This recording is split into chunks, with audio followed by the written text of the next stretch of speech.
Welcome to Will It Work? I'm Kevin. This is another one of those little Chinese clone systems. This one's a little bit bigger than the one we looked at, I don't know, a couple months ago or so.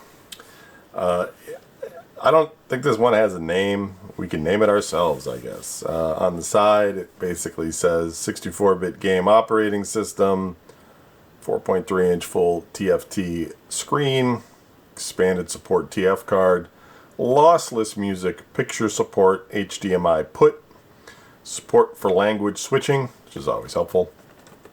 Nothing on the other two sides, nothing on the bottom. And then on this side, there's a sticker. It says, New Classic Nostalgia, NES, SMD, MP3, MP4, white, product name, video player. So should we just call it video player? That's kind of vague. So let's take a look here. I have used this in the past, so this is not shocking or anything, or shockingly new or anything of that sort. So we do get a box, and inside the box there are a couple of generic controllers, and there is a little manual which basically calls it the Q50. So maybe we'll call it the Q50. And the CPU is a something 2160 1200 megahertz. 1200 megahertz. The heck? Operating system is Linux. 128 megabytes of flash. Has 256 megabytes of DDR3 RAM. So, maybe it's running on some kind of Atom processor or something, or something x86 maybe? I don't know.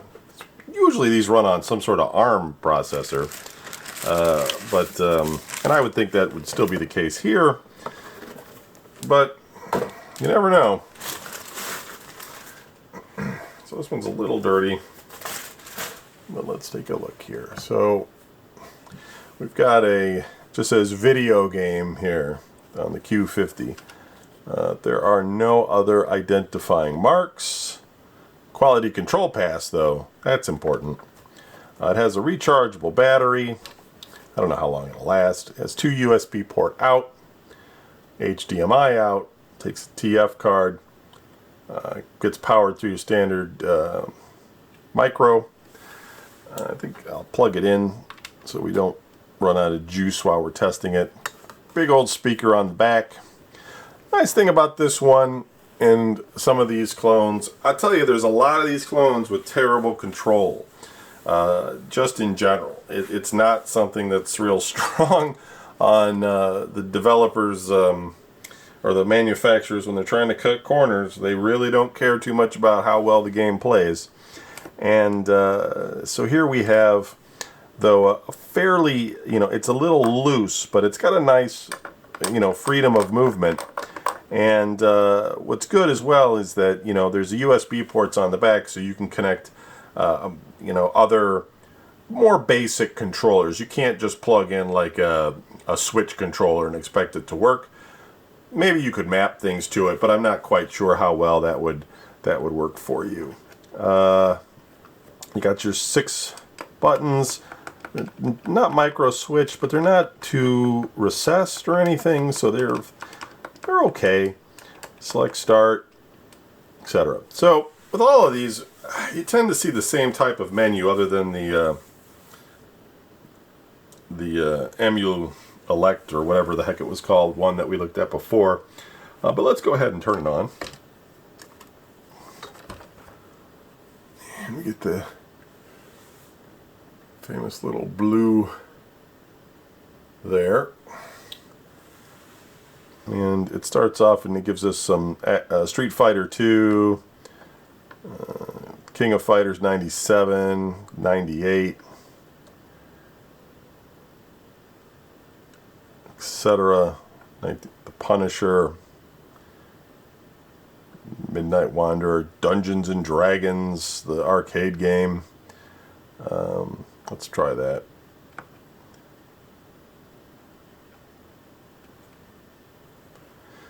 I'll go ahead and kill these lights like we normally do so we can see the screen better as I bring it closer and there's not as much glare.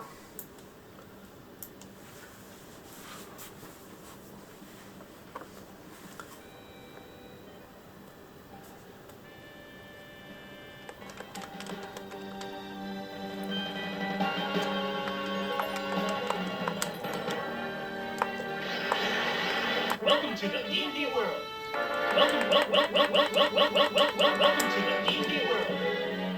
Welcome to the D&D world. Whatever. How do we start? Press start. Guess that helps. Fighter, magic user, cleric. Who wants to be the healer? No one wants to be the healer. Thief. Do you really steal a lot of stuff in this game? Elf and dwarf. Let's be the dwarf.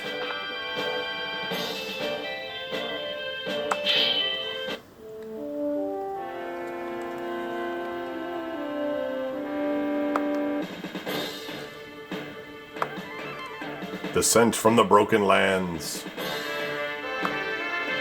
Oh my god, just get on with it. I mean, basically, it's just a golden axe type of thing, right?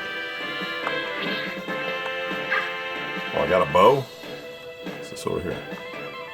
Pick this stuff up or what? Alright. Take that.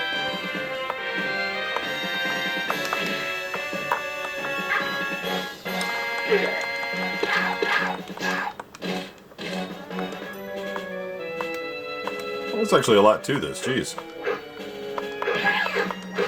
All sorts of things you can be doing.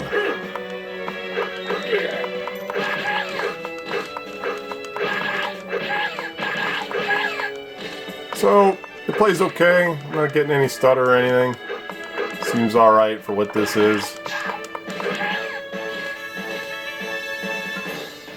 Let's try something else.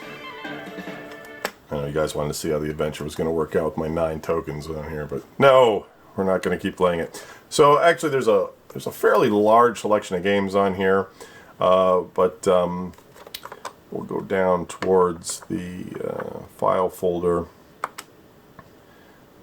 game, and then we have Capcom System, CPS, Famicom, Game Boy Advance, Game Boy Color, Game Boy, Mega Drive, PlayStation 1, and Super Famicom. And I think, yeah, all we got is Tekken for PlayStation 1. That's all anybody cares about is Tekken for PlayStation 1. But it's cool that this thing can at least play PlayStation 1 games. Probably the next most, other than the Capcom fighting system, would probably be the Game Boy Advance, just because it's 32-bit, I think.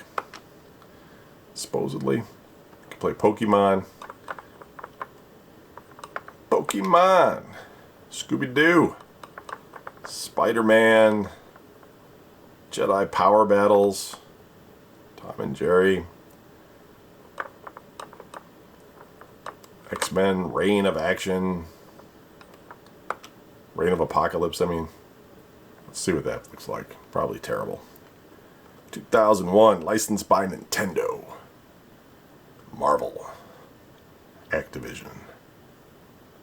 Digital Eclipse. Probably when this came out you couldn't see it all because it was on like that crappy no backlight screen. Start. Start. Nope. Nope. Nah. Super strength absorbs mutant power. Is that it? I guess I'll be Rogue. Doesn't look like Rogue.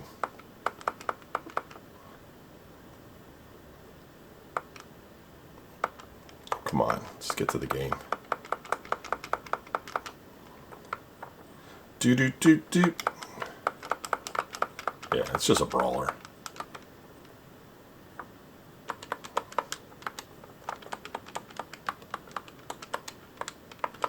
So probably the only downfall of this would be the fact that it doesn't have bumpers. You know, it's more arcadey. You can use the the blue buttons to act as the bumpers, which is cool, but sometimes having that left-right separation is handy, like if you're strafing or something in a game. Sorry, the picture. But yeah, no idea why there's no sound in this either. You know, it's your standard emulation station type of thing, so it's not terrible. You know, there's a way to get into like the main menu and change the controls around and quit out, so you don't have to necessarily restart it or whatever. Let's see what we have in here for.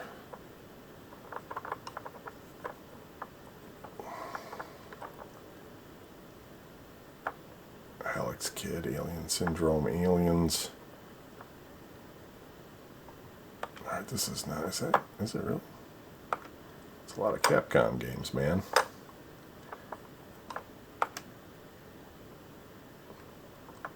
I think that's just save games. Yeah, those are like pictures.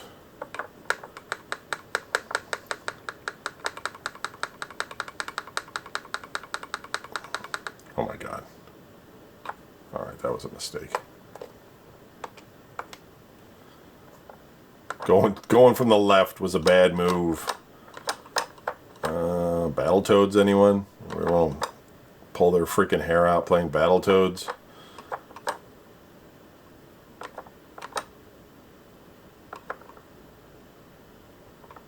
I don't know what any of this stuff is. I mean, I know what Contra is.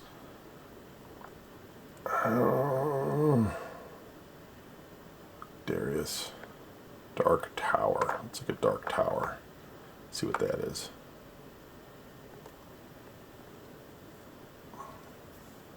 Dark Tower coming in the Game Room, Anaheim, California.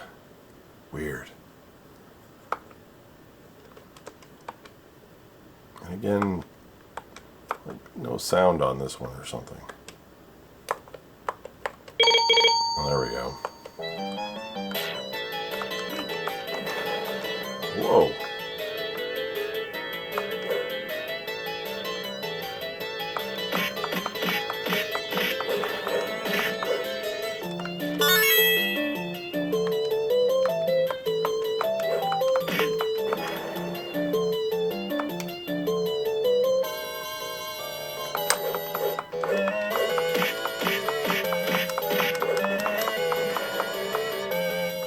Wow, that's terrible. Terrible. Alright. Well, anyway, that's the, I guess that's the Q50.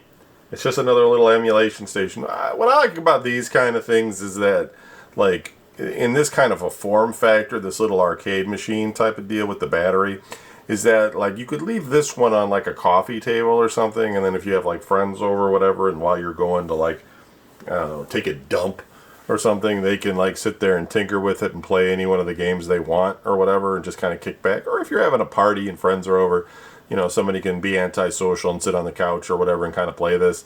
And, you know, like I said, it comes with a couple extra controllers, so you could have some Street Fighter 2 matches or something. And it's, you know, it's got a good, you know, field of view so that, you know, more than one person can play it. They're kind of novel. And what I try to do is, like, with clone systems, I'm trying to buy like ones that are a little bit more interesting than just you know, ones that sort of just work. I have purchased ones in the past that are older, that are more functional, you know, and we've looked at a couple of those, and we'll probably see a couple more. And this one, you know, is kind of I don't know, it's sort of middle of the road. It works, it's playable, it's, you know, it's got a decent set of controls, and if you know, you get into like an older game, it's got a nice comfortable sort of on the table type of thing going for it. I mean, I certainly wouldn't lay in bed playing this one, you know what I mean? I'd rather have maybe a more traditional handheld, but holding your arms up all the time can also be kind of a drag. So when you're sitting at like a table or a desk, sometimes something like this is a little bit more convenient. But overall, you know, there's a bazillion of these things and Pandoras and all sorts of stuff. You know how it is. And they're all pretty much running the same operating system, and you know, you can find a lot of games online. The capabilities of this one, though, I'd like to explore it a little bit more and put some other emulation titles on the memory card and see what it actually can play, right? It says it plays PlayStation. Will it play Amiga? Will it play Atari Lynx? Will it play Dreamcast? Probably not, but who knows? It's 1200 megahertz. Woo! Anyway, thanks for watching, and we'll move on to something a little bit different.